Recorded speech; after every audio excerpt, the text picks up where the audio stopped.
मुझे इसने मारा, मुझे उसने मारा, मुझे यहाँ मारा, मुझे वहां मारा, ये चल रहा था। आदरणीय सभापति जी, सिंपैथी हासिल करने के लिए ये नया ड्रामा चलाया गया है, लेकिन देश ये सच्चाई जानते हैं कि ये हजारों करोड़ रुपए उसकी हेराफेरी के मामले में जमानत पर बाहर है।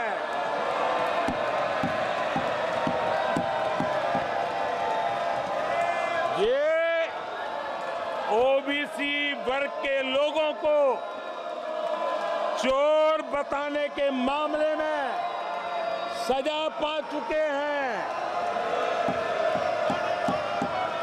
इनको देश की सर्वोच्च अदालत पर गैर जिम्मेदाराना बयान देने के बाद माफी मांगनी पड़ी है। इन पर महान स्वातंत्र सेनानी वीर सावरकर जैसे महान व्यक्तित्व का अपमान करने का मुकदमा है। इन पर देश की सबसे बड़ी पार्टी के अध्यक्ष को हत्यारा कहने का मुकदमा चल रहा है। इन पर अनेक नेताओं, अधिकारियों, संस्थानों पर झूठ बोलने के गंभीर आरोप हैं और वो केस चल रहे हैं। आदरणीय सभापति जी, बालक बुद्धि में ना बोलने का ठिकाना होता है और न ही बालक बुद्धि में व्यवहार का कोई ठिकाना होता है। और जब ये बालक बुद्धि पूरी तरह सवार हो जाती है तो सदन में भी किसी के गले पड़ जाते हैं। ये बालक बुद्धि अपनी सीमाएं खो देती है तो सदन के अंदर बैठ करके आंखें मारते हैं, आंखें मारते हैं। इनकी सच्चाई आदरणीय सभापति जी अब पूरा देश समझ गया है। इसलिए आज देश इनसे कह रहा है तुमसे नहीं हो पाएगा, तुमसे ना हो पाएगा।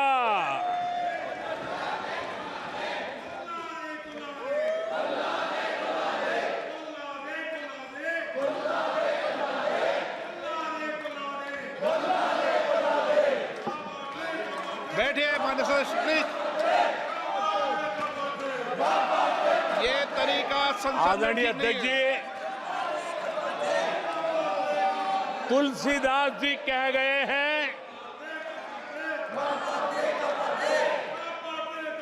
अखिलेश जी,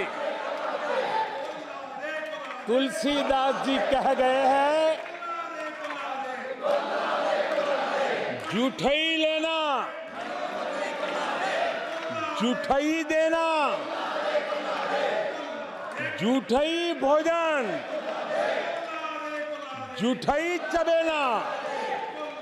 तुलसीदास जी ने कहा है जूठई लेना जूठई देना, जूठई भोजन जूठई चबेना। कांग्रेस ने झूठ को राजनीति का हथियार बनाया।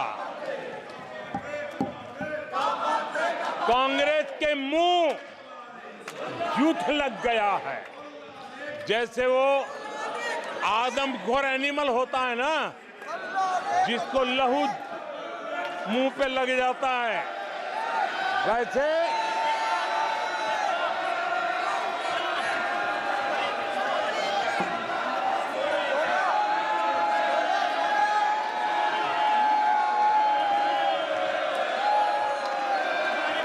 आदरणीय सभापति जी, कांग्रेस के मुंह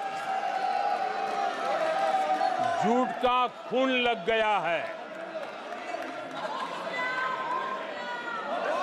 देश ने कल 1 जुलाई को खटाखट दिवस भी मनाया है।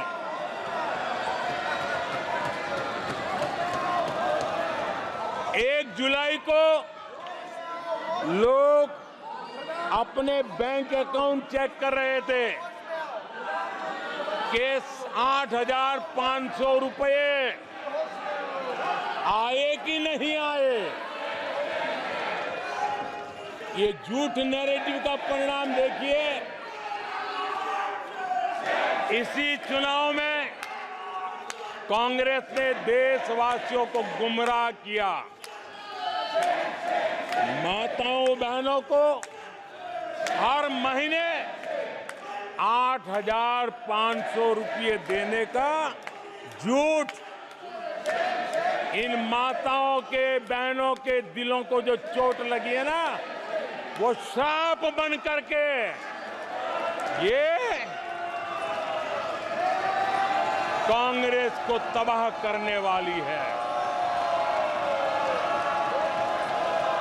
आदरणीय सभापति जी, ईवीएम को लेकर झूठ, संविधान को लेकर झूठ, आरक्षण को लेकर झूठ, उससे पहले राफेल को लेकर झूठ, HAL को लेकर के झूठ, LIC को लेकर के झूठ, बैंकों को लेकर झूठ, कर्मचारियों को भी भड़काने के प्रयास हुए। हौसला तो इतना बढ़ गया कि कल सदन को भी गुमराह करने का प्रयास हुआ। कल अग्निवीर को लेकर सदन में झूठ बोला गया। कल यहां भरपूर असत्य बोला गया कि MSP नहीं दिया जा रहा। अध्यक्ष जी, संविधान की गरिमा से खिलवाड़ ये सदन का दुर्भाग्य है। और अनेक बार लोकसभा में जीत करके आए लोग सदन की गरिमा के साथ खिलवाड़ करें, ये शोभा नहीं देता है। आदरणीय सभापति जी, जो दल 60 साल तक यहां बैठा है, जो सरकार के कामों को जानता है, जिसके पास अनुभवी नेताओं की श्रृंखला है, वे जब अराजकता के इस रास्ते पर चले जाएं, झूठ के रास्ते को चुन ले, तब देश गंभीर संकट की तरफ जा रहा है। इसका सबूत मिल रहा है। आदरणीय सभापति जी, सदन की गरिमा से खिलवाड़ ये हमारे संविधान निर्माताओं का अपमान है। इस देश के महापुरुषों का अपमान है। देश के लिए, आजादी के लिए बलिदान देने वाले वीर सपूतों का अपमान है। और इसलिए आदरणीय सभापति जी, मैं जानता हूं आप बहुत सहृदयी हैं, आप उदार मन के मालिक हैं। आप संकट के समय भी हल्की फुल्की मीठी मुस्कान के साथ चीजों को झेल लेते हैं। लेकिन आदरणीय सभापति जी, अब जो हो रहा है, कल जो हुआ है, वो गंभीरता से लिए बिना संसदीय लोकतंत्र को हम रक्षित नहीं कर पाएंगे। आदरणीय सभापति जी, इन हरकतों को बालक बुद्धि कह करके, बालक बुद्धि मान करके हम नजरअंदाज नहीं करना चाहिए, कतई नजरअंदाज नहीं करना चाहिए। और मैं इसलिए कह रहा हूं कि इसके पीछे इरादे नेक नहीं है, इरादे गंभीर खतरे के हैं और मैं देशवासियों को भी जगाना चाहता हूं। आदरणीय सभापति जी, इन लोगों का झूठ हमारे देश के नागरिकों की विवेक बुद्धि पर आशंका व्यक्त करता है। उनका झूठ देश के सामान्य विवेक बुद्धि पर एक तमाचा मारने की निर्लज्ज हरकत है। आदरणीय सभापति जी, ये हरकतें देश की महान परंपराओं पर तमाचा है। आदरणीय सभापति जी, इस सदन की गरिमा बचाने का बहुत बड़ी जिम्मेदारी आप पर है। सदन में शुरू हुई झूठ की परंपरा पर कठोर कार्रवाई करेंगे, ये देशवासियों की भी और इस सदन की भी अपेक्षा है। आदरणीय सभापति जी, कांग्रेस ने संविधान और आरक्षण पर भी हमेशा झूठ बोला है। आज मैं 140 करोड़ देशवासियों के सामने सच्चाई रखना चाहता हूं, बड़ी नम्रता पूर्वक रखना चाहता हूं। देशवासियों ने भी इस सत्य को जानना बहुत जरूरी है। आदरणीय सभापति जी, आपातकाल इमरजेंसी का 50वां वर्ष है। इमरजेंसी सिर पर सिर्फ सत्ता के लोभ के खातिर, तानाशाही मानसिकता के कारण देश पर थोपा गया तानाशाही शासन था और कांग्रेस क्रूरता की सभी हदें पार कर चुकी है। उसने अपने ही देशवासियों पर क्रूरता का पंजा फैलाया था और देश के ताने बाने को छिन्न विच्छिन्न करने का पाप किया था। आदरणीय सभापति जी, सरकारों को गिराना, मीडिया को दबाना, हर कारनामे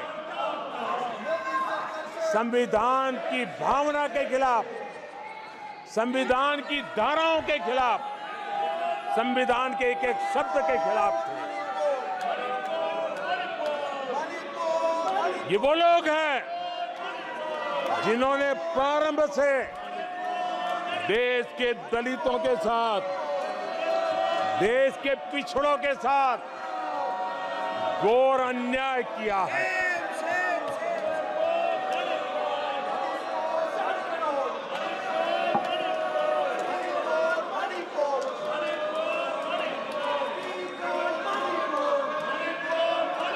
आदरणीय सभापति जी, और इसी कारण से बाबा साहब आम्बेडकर ने कांग्रेस की दलित विरोधी, पिछड़े विरोधी मानसिकता के कारण नेहरू जी की कैबिनेट से इस्तीफा दिया था। उन्होंने पर्दाफाश किया था कि कैसे नेहरू जी ने दलितों, पिछड़ों के साथ अन्याय किया और बाबा साहब आम्बेडकर ने कैबिनेट से इस्तीफा देते समय जो कारण बताए थे, वो कारण इनके चरित्र को दर्शाते हैं। बाबा साहब आम्बेडकर जी ने कहा था, मैं सरकार द्वारा अनुसूचित जातियों की उपेक्षा पर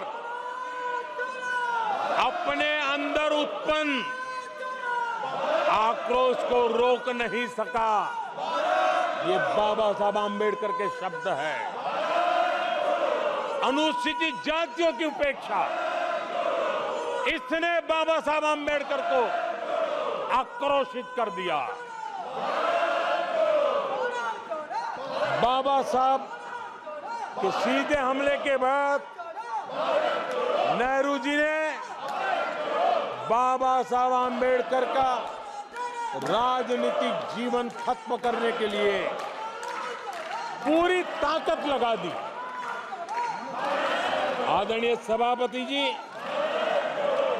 पहले षड्यंत्र पूर्वक बाबा साहब आम्बेडकर को चुनाव में हरवाया गया। आदरणीय सभापति जी,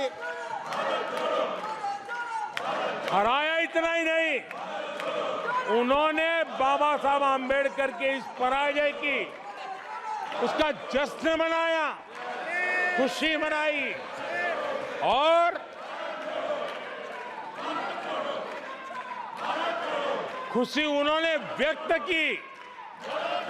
आदरणीय सभापति जी, एक पत्र में ये लिखित है इस खुशी का। आदरणीय सभापति जी, बाबा साहब की तरह ही दलित नेता बाबू जगजीवन राम जी को भी उनका हक नहीं दिया गया।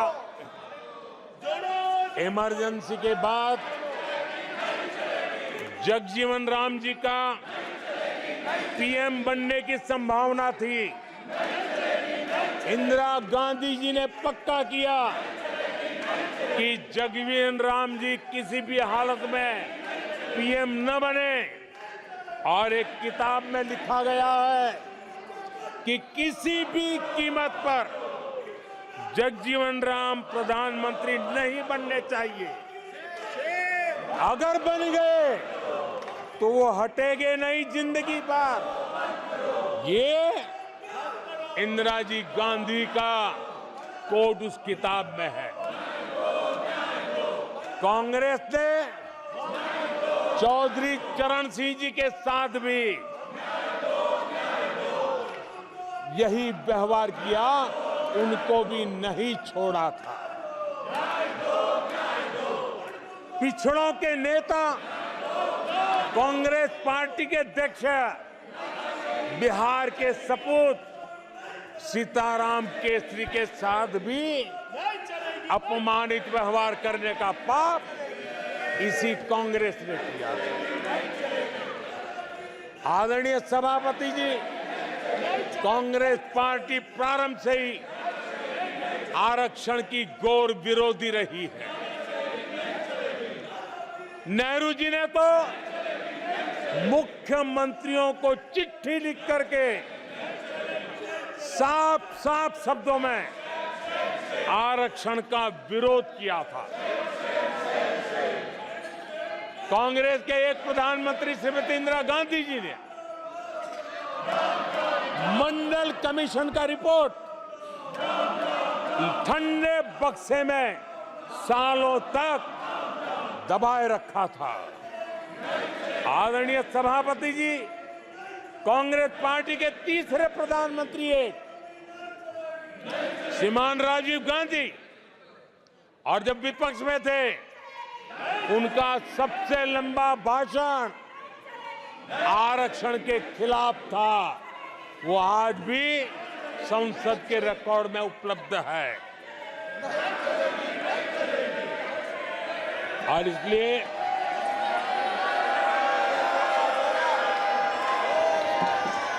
आदरणीय सभापति जी, मैं आज एक गंभीर विषय पर आपका और देशवासियों का ध्यान आकर्षित करना चाहता हूं। कल जो हुआ, इस देश के कोटि कोटि देशवासी आने वाली सदियों तक माफ नहीं करेंगे। आदरणीय सभापति जी, 131 साल पहले, 131 ईयर पहले स्वामी विवेकानंद जी ने शिकागो में कहा था, मुझे गर्व है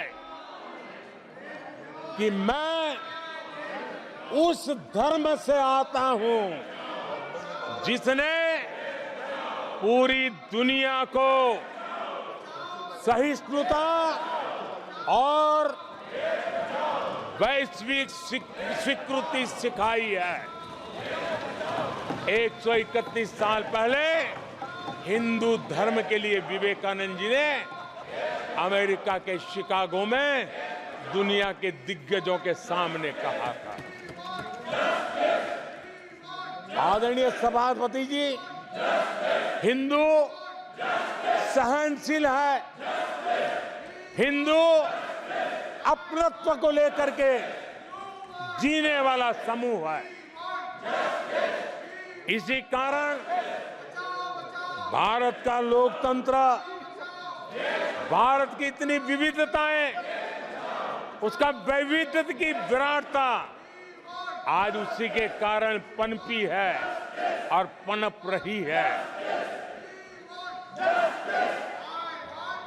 आदरणीय सभापति जी, गंभीर बात है कि आज हिंदुओं पर झूठा आरोप लगाने की साजिश हो रही है, गंभीर षड्यंत्र हो रहा है।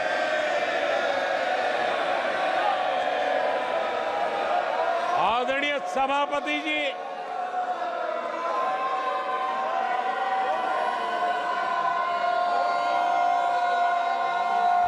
आदरणीय सभापति जी,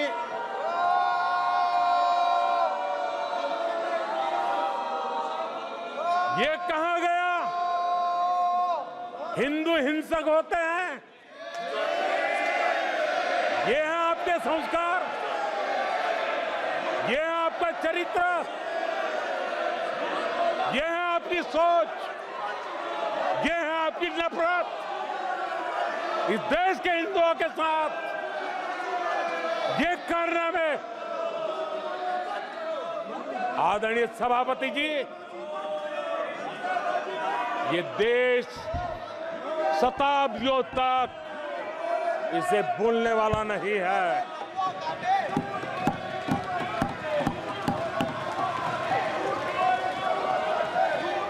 कुछ दिन पहले हिंदुओं में जो शक्ति की कल्पना है, उसके विनाश की घोषणा की गई थी। आप किस शक्ति की विनाश की बात करते हैं? ये देश सदियों से शक्ति का उपासक है। ये मेरा बंगाल मां दुर्गा की पूजा करता है, शक्ति की उपासना करता है। ये बंगाल मां काली की उपासना करता है, समर्पित भाव से करता है। आप उस शक्ति के विनाश की बातें करते हो। ये वो लोग हैं जिन्होंने हिंदू आतंकवाद ये शब्द गढ़ने की कोशिश की थी।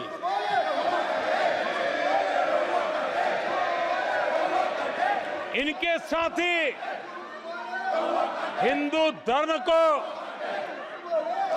उसकी तुलना डेंगू, मलेरिया ऐसे शब्दों से करें और ये लोग तालियां बजाएं, ये देश कभी माफ नहीं करेगा। आदरणीय सभापति जी, एक सोची समझी रणनीति के तहत इनका पूरा इकोसिस्टम, हिंदू परंपरा, हिंदू समाज, इस देश की संस्कृति, देश की विरासत, इसको नीचा दिखाना, उसे गाली देना, उसे अपमानित करना, हिंदुओं का मजाक उड़ाना, इसे फैशन बना दिया है और उसको संरक्षण देने का काम अपने राजनीतिक स्वार्थ के लिए ऐसे तत्व कर रहे हैं। आदरणीय सभापति जी,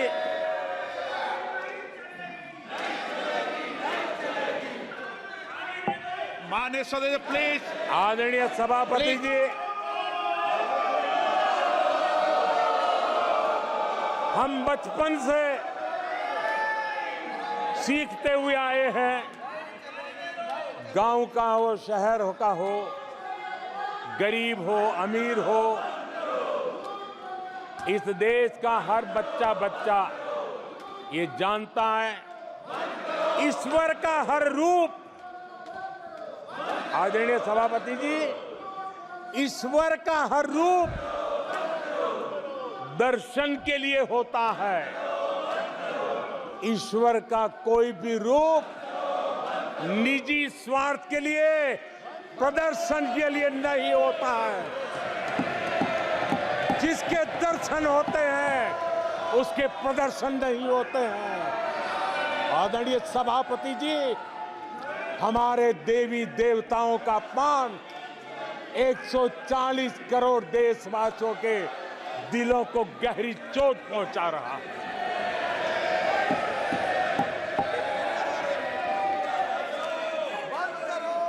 निजी राजनीतिक स्वार्थ के लिए ईश्वर के रूपों का इस प्रकार से खेल, आदरणीय सभापति जी, ये देश कैसे माफ कर सकता है?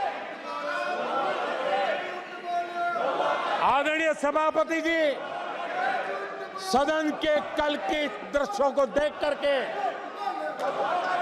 अब हिंदू समाज को भी सोचना होगा, क्या ये अपमानजनक बयान संयोग है या कोई प्रयोग की तैयारी है? ये हिंदू समाज को सोचना पड़ेगा। आदरणीय सभापति जी, हमारी सेनाएं देश का अभिमान है। सारे देश को उनके साहस और हमारी सेना की वीरता पर गर्व है। और आज सारा देश देख रहा है, हमारी सेनाएं, हमारा डिफेंस सेक्टर आजादी के बाद इतने सालों में जितना नहीं हुआ, इतने रिफॉर्म हो रहे हैं। हमारी सेना को आधुनिक बनाया जा रहा है। हर चुनौती को हमारी सेना मुंह तोड़ जवाब दे सके, इसलिए युद्ध के सामर्थ्य वाली सेना बनाने के लिए हम भरपूर प्रयास कर रहे हैं, रिफॉर्म कर रहे हैं, कदम उठा रहे हैं, देश की सुरक्षा का मकसद लेकर के। बीते कुछ सालों में बहुत सारी चीजें बदली है। सीडीएस का पद बनने के बाद इंटीग्रेशन और सशक्त हुआ है। आदरणीय सभापति जी, हमारी सशस्त्र सेनाओं के बीच उनके सहयोग से जो लंबे समय से युद्ध शास्त्र के निष्णातों का मत था कि भारत में थिएटर कमांड जरूरी है, आज मैं संतोष के साथ कह सकता हूं कि सीडीएस व्यवस्था बनने के बाद देश में सुरक्षा के लिए जरूरी थिएटर कमांड की दिशा में प्रगति हो रही है। आदरणीय सभापति जी, आत्मनिर्भर भारत, उसमें हमारी सेना को आत्मनिर्भर बनाना, उसकी भी बहुत बड़ी महत्वपूर्ण भूमिका निभाई जा रही है। हमारी देश की सेना युवा होनी चाहिए। सेना दुश्मनों के दांत खट्टे करने के लिए होती है। हमें हमारे युवाओं पर भरोसा होना चाहिए। सेना में युवाओं की ताकत बढ़ानी चाहिए और इसलिए हम लगातार युद्ध योग्य सेना बनाने के लिए रिफॉर्म कर रहे हैं। समय पर रिफॉर्म न करने के कारण हमारी सेना का बहुत नुकसान हुआ है, लेकिन ये सार्वजनिक बातें कहने योग्य नहीं होने के कारण मैं मेरे मुंह को ताला लगा करके बैठा हूं। आदरणीय सभापति जी, देश की सुरक्षा एक गंभीर मसला होता है। आदरणीय सभापति जी, ऐसे रिफॉर्म्स का उद्देश्य किसी भी परिस्थिति में, अब युद्ध के रूप बदल रहे हैं, संसाधन बदल रहे हैं, शस्त्र बदल रहे हैं, टेक्निक बदल रही है। ऐसे में हमें हमारी सेनाओं को उसी चुनौतियों के अनुरूप तैयार करना, ये बहुत बड़ी जिम्मेवारी होती है, जिसको निभाने के लिए गालियां खा करके भी, झूठे आरोप सह करके भी, मुंह पर ताला लगा करके हम काम कर रहे हैं।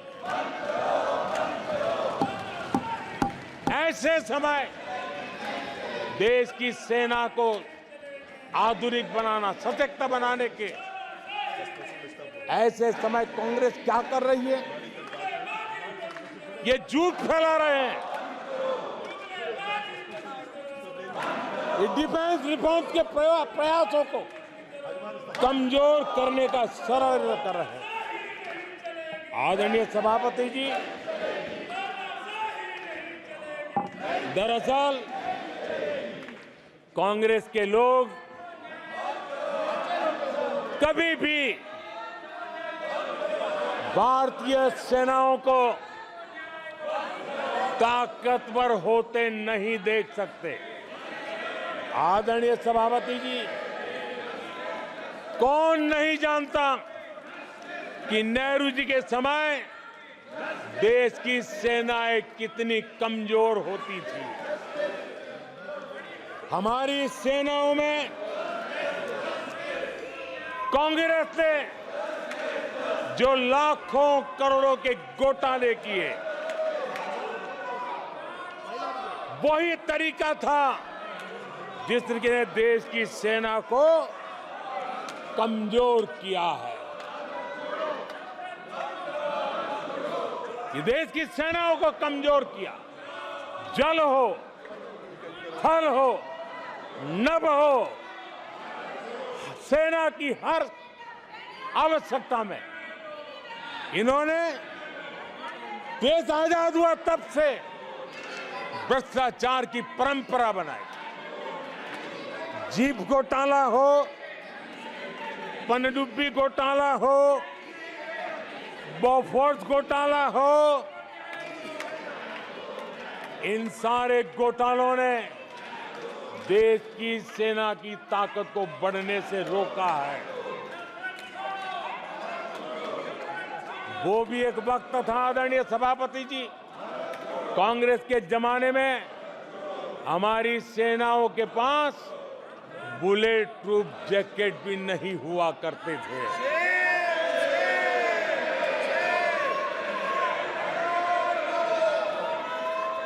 सत्ता में रहते हुए देश की सेना को तो बर्बाद किया ही किया, उसको कमजोर किया ही किया, लेकिन ये कारनामे विपक्ष में जाने के बाद भी चलते रहे। विपक्ष में जाने के बाद भी सेना को कमजोर करने के लगातार प्रयास होते रहे। जब ये कांग्रेस सरकार में थे तो फाइटर जेट नहीं लिए, और जब हमने कोशिश की तो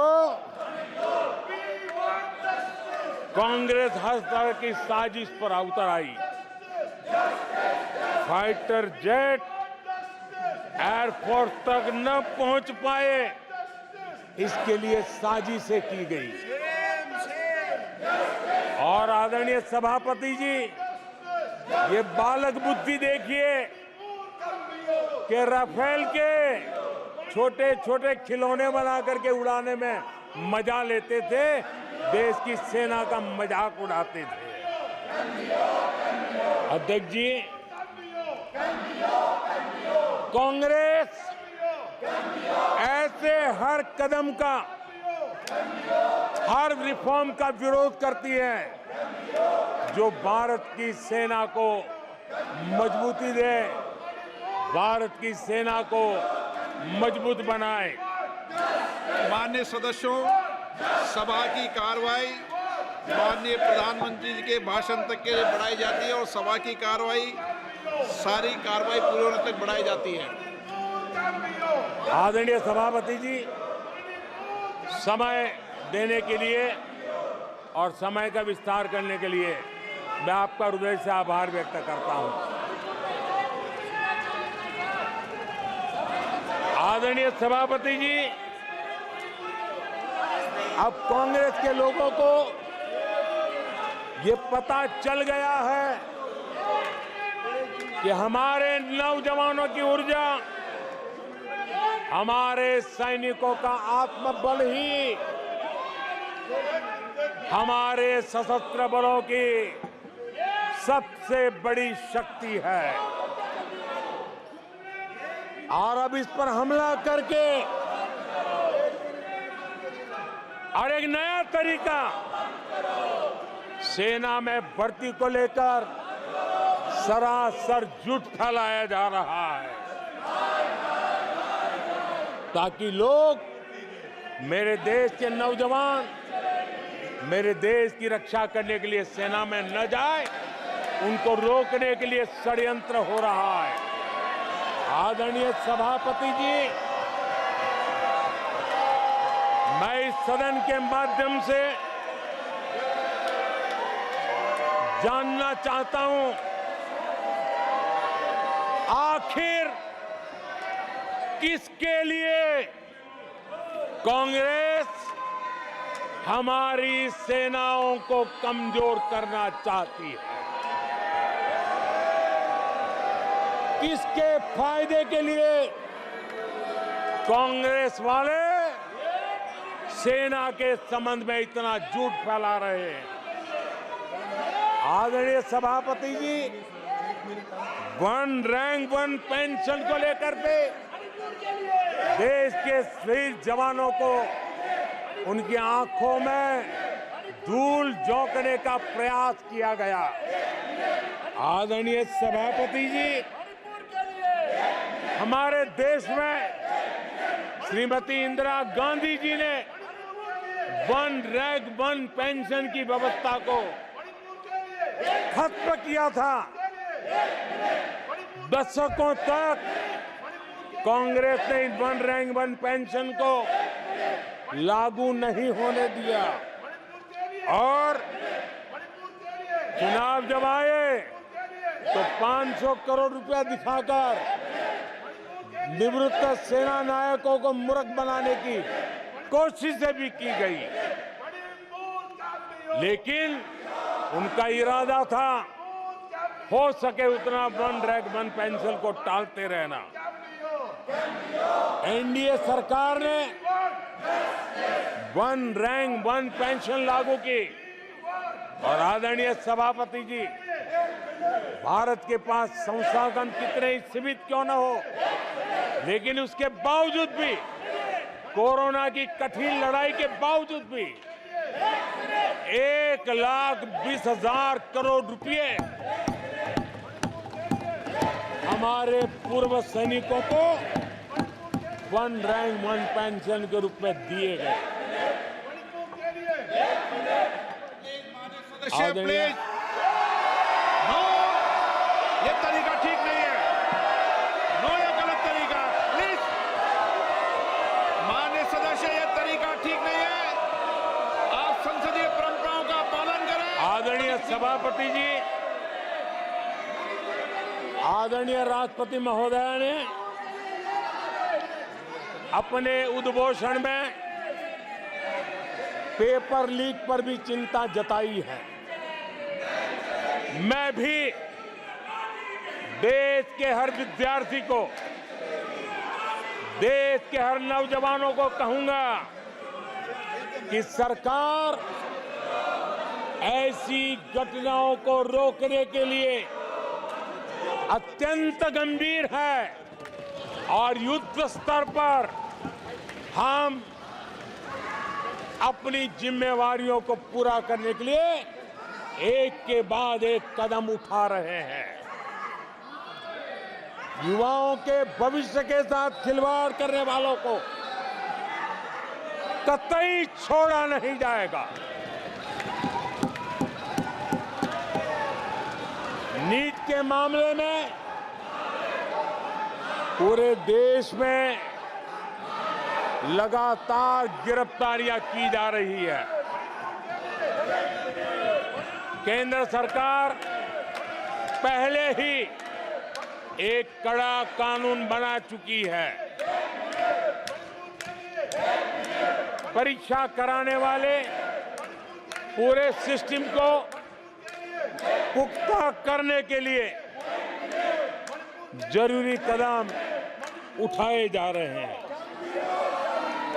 आदरणीय सभापति जी, एनडीए सरकार ने बीते 10 वर्षों में विकास को अपना सबसे बड़ा संकल्प बनाया है। आज हमारे सामने भारत को दुनिया की तीसरी सबसे बड़ी इकोनॉमी बनाने का संकल्प है। आज हमारे सामने आजादी के इतने सालों के बाद पीने का शुद्ध पानी पहुंचाने के लिए हर जल पहुंचाने का हमारा संकल्प है। आदरणीय सभापति जी, हर गरीब को आवास देना ये हमारा संकल्प है। आदरणीय सभापति जी, भारत की विश्व में जैसे जैसे ताकत उभर रही है, हमारी सेनाओं को भी आत्मनिर्भर बनाने का हमारा दृढ़ संकल्प है। आदरणीय सभापति जी, ये युग हरित युग है, ये युग ग्रीन एरा है और इसलिए दुनिया जो ग्लोबल वार्मिंग से लड़ाई लड़ रही है, उसको एक बहुत बड़ी ताकत देने का काम भारत ने बीड़ा उठाया है। हमने रिन्यूएबल एनर्जी का भारत पावर हाउस बने, उस दिशा में एक के बाद एक कदम उठाए हैं और उसको अचीव करने का हमारा संकल्प है। आदरणीय सभापति जी, भविष्य ग्रीन हाइड्रोजन से जुड़ा है, ई व्हीकल से जुड़ा हुआ है। भारत को ग्रीन हाइड्रोजन का हब बनाने के लिए भी हम पूरी तरह संकल्पबद्ध है। आदरणीय सभापति जी, 21वीं सदी आज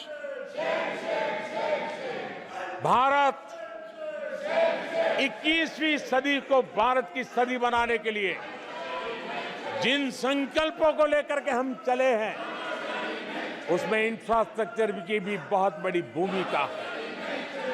हमें आधुनिक इंफ्रास्ट्रक्चर बनाना है, हमें विश्व के सारे बेंचमार्क की बराबरी पे जाना है। आदरणीय सभापति जी, जितना निवेश भारत में इंफ्रास्ट्रक्चर के लिए हुआ है, वो इतना पहले कभी नहीं हुआ है और जिसका लाभ आज देशवासी देख रहे हैं। देश में बहुत बड़े पैमाने पर रोजगार और स्वरोजगार के अवसर बन रहे हैं। उसको अब विस्तार हो, उसको एक नए रूप रंग मिले, आधुनिक भारत की आवश्यकताओं के अनुसार स्किल डेवलपमेंट हो और उसके आधार पर इंडस्ट्री 4.0 में भी भारत लीडर के रूप में उभरे और हमारे नौजवानों का भविष्य भी संवरे। उस दिशा में हम काम कर रहे हैं। आदरणीय सभापति जी, एक स्टडी है कि पिछले 18 साल में, ये स्टडी बड़ा महत्वपूर्ण है, यह अध्ययन कहता है कि पिछले 18 साल में प्राइवेट सेक्टर में जॉब क्रिएशन में आज सबसे बड़ा रिकॉर्ड बना है। 18 साल में सबसे बड़ा रिकॉर्ड बना है। आदरणीय सभापति जी, आज भारत डिजिटल पेमेंट सिस्टम पूरी दुनिया में एक उदाहरण बना है। विश्व के लोग, मैं G20 समूह में जब भी गया, भारत की डिजिटल इंडिया मूवमेंट को लेकर के, डिजिटल पेमेंट को लेकर के विश्व के समृद्ध देशों को भी अचरज होता है और बड़ी जिज्ञासा के साथ हमें सवाल पूछते हैं। ये भारत की सफलता की बहुत बड़ी कहानी है। माननीय सदस्य प्लीज, ये तरीका ठीक नहीं है। नो। आदरणीय सभापति जी, जैसे जैसे भारत आगे बढ़ रहा है, स्वाभाविक है प्रतिस्पर्धा भी बढ़ रही है और चुनौतियां भी बढ़ रही है। जिन्हें भारत की प्रगति से दिक्कत है, जो भारत की प्रगति को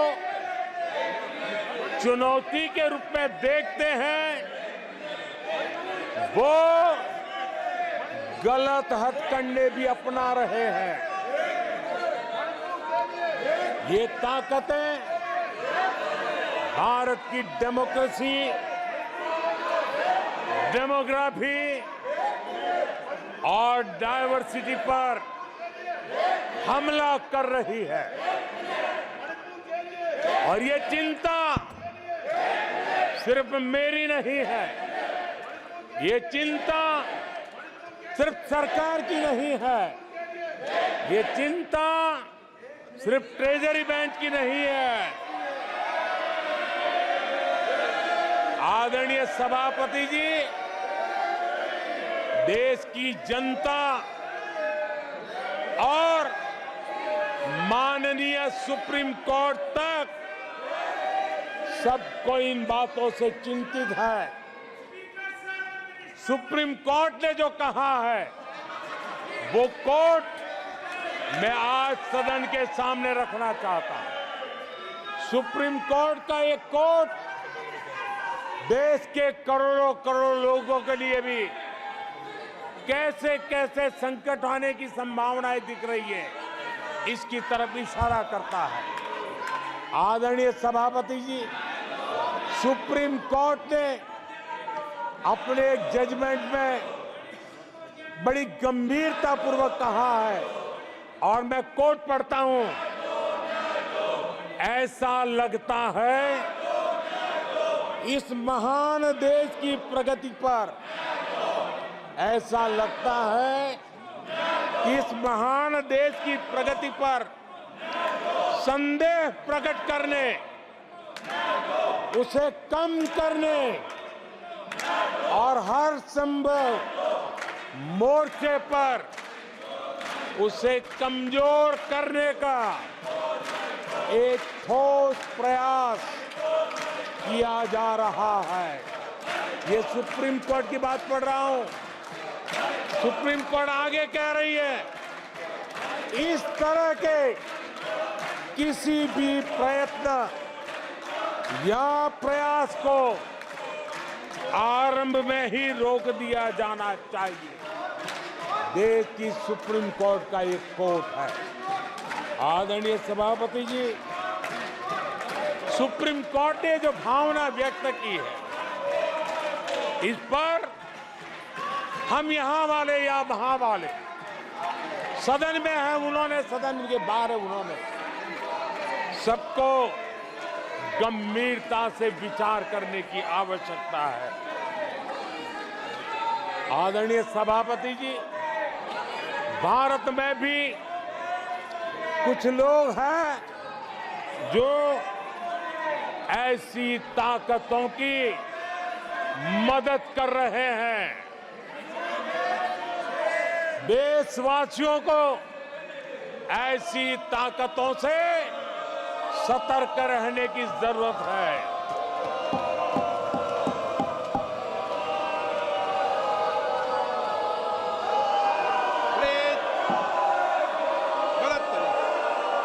आदरणीय सभापति जी,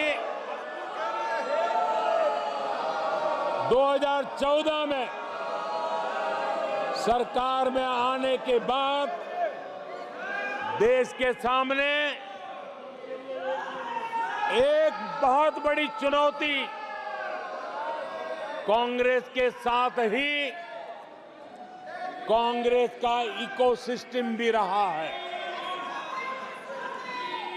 ये इकोसिस्टम से मिली खाद पानी, इसके दम पर एक कांग्रेस की मदद से ये इकोसिस्टम 70 साल तक फला फूला है। मैं आज सभापति जी इस इकोसिस्टम को चेतावनी देता हूं।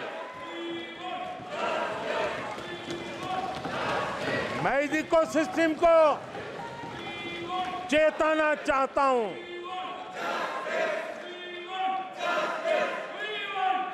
इकोसिस्टम की जो हरकतें हैं, जिस तरह इकोसिस्टम ने ठान लिया है कि देश की विकास यात्रा को रोक देंगे, देश की प्रगति को डिरेल कर देंगे, मैं आज इकोसिस्टम को बता देना चाहता हूं, उसकी हर साजिश का जवाब अब उसी की भाषा में मिलेगा।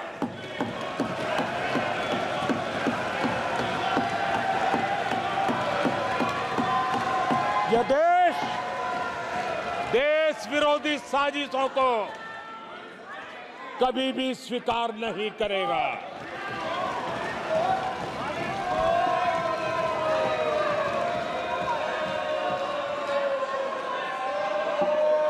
आदरणीय सभापति जी, ये ऐसा कालखंड है जब दुनिया भारत की प्रगति को बहुत गंभीरता से ले रही है, हर बारीकी को नोटिस कर रही है।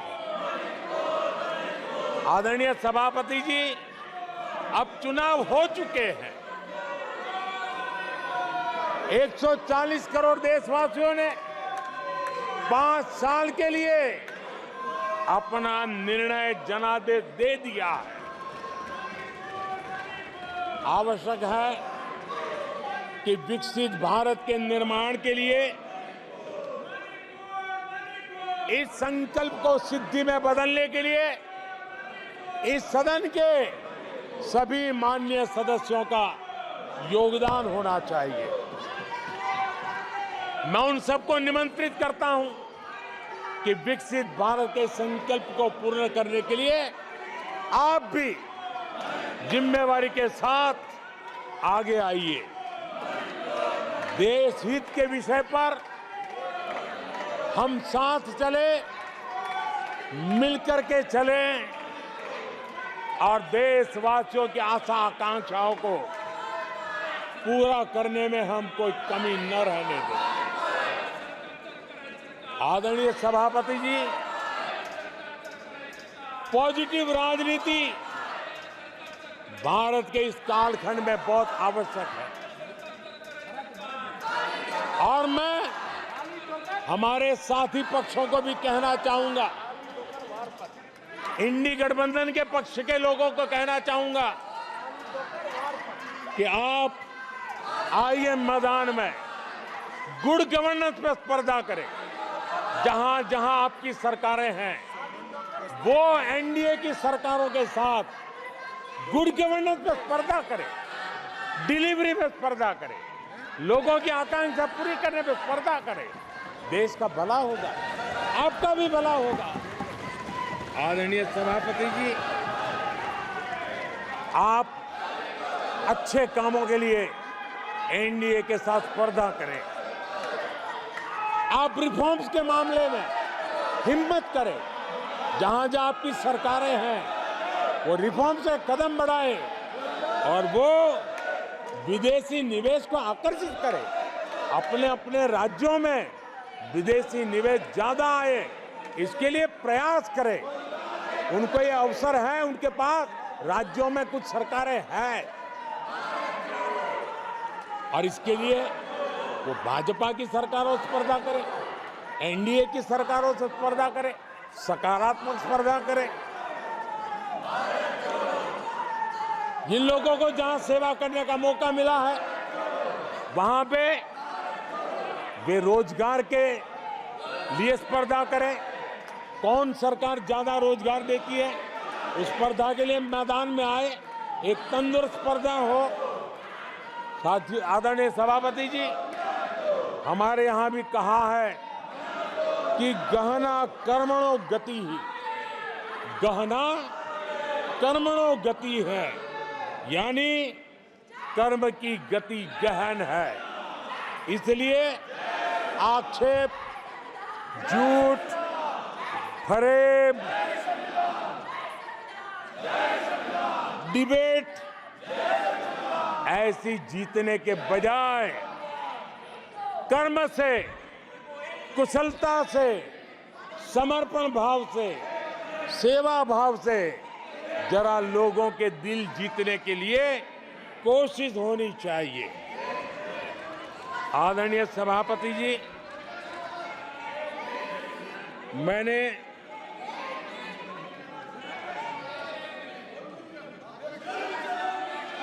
आदरणीय सभापति जी, इस समय चर्चा के बीच अभी मुझे एक दुखद खबर भी दी गई है। यूपी के हाथरस में जो भगदड़ हुई उसमें अनेकों लोगों की दुखद मृत्यु होने की जानकारी आ रही है। जिन लोगों की इस हादसे में जान गई है, मैं उनके प्रति अपनी संवेदना व्यक्त करता हूं। मैं सभी घायलों के जल्द से जल्द ठीक होने की कामना करता हूं। राज्य सरकार की देखरेख में प्रशासन राहत और बचाव कार्य में जुटा हुआ है। केंद्र सरकार के वरिष्ठ उत्तर प्रदेश सरकार के लगातार संपर्क में है। मैं इस सदन के माध्यम से सभी को ये भरोसा देता हूं कि पीड़ितों की हर तरह से मदद की जाएगी। आदरणीय सभापति जी, आज एक लंबी चर्चा और आपने देखा है, मैं पहली बार लोकसभा में प्रधानमंत्री के रूप में यहाँ सेवा के लिए आप लोगों ने अवसर दिया, तब भी मुझे ऐसा ही मुकाबला करना पड़ा था। 2019 में भी मुझे ऐसा ही मुकाबला करना पड़ा। मुझे राज्यसभा में भी ऐसा ही मुकाबला करना पड़ा और इसलिए अब तो ये भी बड़ा मजबूत हो गया है। मेरा हौसला भी मजबूत है, मेरी आवाज भी मजबूत है और मेरे संकल्प भी मजबूत है। आदरणीय सभापति जी, ये कितनी ही संख्या का दावा क्यों न करते हो, 2014 में जब हम आए राज्यसभा में हमारी ताकत बहुत कम थी और चेयर का भी जरा झुकाव दूसरी तरफ था, लेकिन सीना तान करके देश की सेवा करने के संकल्प से हम डिगे नहीं। मैं देशवासियों को कहना चाहता हूं, आपने जो फैसला सुनाया है, आपने हमें सेवा करने का जो आदेश दिया है, ऐसी किसी रुकावटों से न मोदी डरने वाला है, न ये सरकार डरने वाली है। जिन संकल्पों को लेकर के हम चले हैं, उन संकल्पों को पूरा करके रहेंगे। आदरणीय सभापति जी, जो नए सांसद चुन के आए हैं, उनको मैं विशेष रूप से शुभकामनाएं देता हूं। आदरणीय सभापति जी, मैं मानता हूं कि बहुत कुछ सीखेंगे, समझेंगे और देश की लोगों की नजरों से गिरते हुए बचने का प्रयास भी करेंगे। इसलिए मैं उनको भी परमात्मा कुछ सद्बुद्धि दे, मैं बालक बुद्धि को भी सद्बुद्धि दे, इस अपेक्षा के साथ आदरणीय राष्ट्रपति महोदया का जो उद्बोधन है, उसके प्रति हृदय से आभार व्यक्त करता हूं। और आपको भी अध्यक्ष जी, आपने मुझे समय दिया, विस्तार से मुझे बात बताने का मौका दिया और किसी का कोलाहल सत्य की आवाज को दबा नहीं सकता। सत्य ऐसे प्रयासों से कभी दबता नहीं है और झूठ को कोई जड़ें नहीं होती है।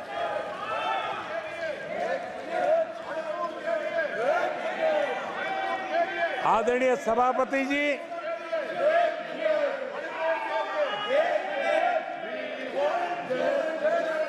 जिन लोगों को अवसर नहीं दिया, वो उनकी पार्टी की जिम्मेवारी है, वो आगे से अपने सांसदों का ध्यान रखेंगे, ये मैं अपेक्षा करता हूं। आदरणीय सभापति जी, मैं इस सदन का भी धन्यवाद करते हुए, मुझे बहुत आनंद आया, आज बहुत आनंद आया। सत्य की ताकत क्या होती है, वो आज मैंने जी करके देखा है। सत्य का सामर्थ्य क्या होता है, उसको मैंने आज उसका साक्षात्कार किया। और इसलिए सभापति जी, मैं आपका हृदय से आभार व्यक्त करता हूं। बहुत बहुत धन्यवाद।